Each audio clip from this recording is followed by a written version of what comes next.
Bonjour à tous, bienvenue dans cette vidéo présentée par l'équipe de Trix Online.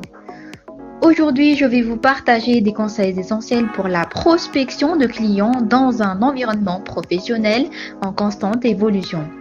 Que vous soyez un freelanceur ou un dirigeant d'entreprise, la recherche de clients qualifiés est cruciale.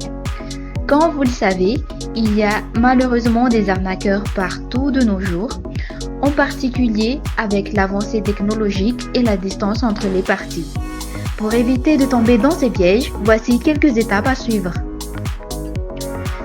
La première étape revêt d'une importance capitale et consiste à bien connaître votre interlocuteur. Vous devez collecter toutes les informations nécessaires pour l'identifier correctement. Cela signifie lui demander des pièces justificatives avant de conclure quoi que ce soit.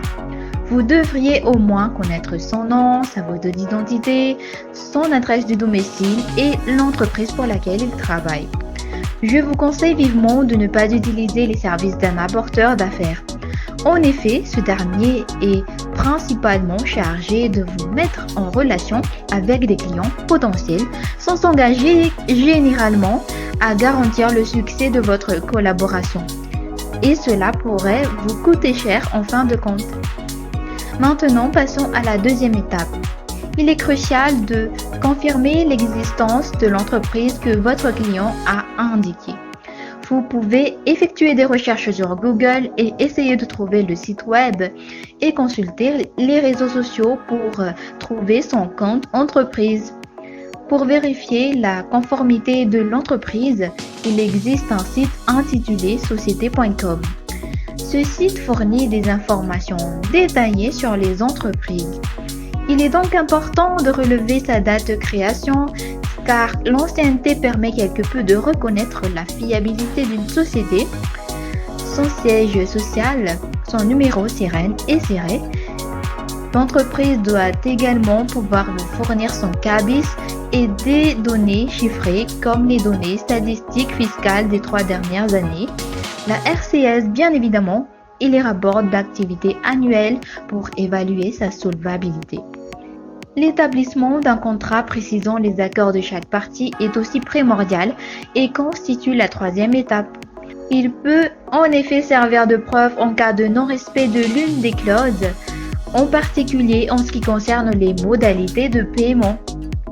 Lors de la rédaction de ce contrat, je vous recommande vivement de demander un acompte minimum de 30% du montant total convenu, bien que l'idéal soit de 50%. Cela vous offre une certaine protection financière et démontre l'engagement de votre client. Par ailleurs, il existe aussi un moyen de sélectionner au préalable les clients bons payeurs en consultant le site appelé rubypayer.com. Si vous ne trouvez pas votre client répertorié parmi ceux qui ne présentent pas de retard de paiement sur cette plateforme, cela peut être un signal d'alarme. Vous avez également la possibilité de vous tourner par anticipation vers alliance-trade.fr pour assurer le crédit inter-entreprise sur les marchés français et internationaux par son analyse de la stabilité financière des sociétés. En résumé, soyez vigilants et assurez-vous de faire des recherches approfondies pour éviter les arnaques. Je vous souhaite une bonne trouvaille de clients qualifiés et je vous retrouve bientôt pour d'autres conseils pour ma prochaine vidéo.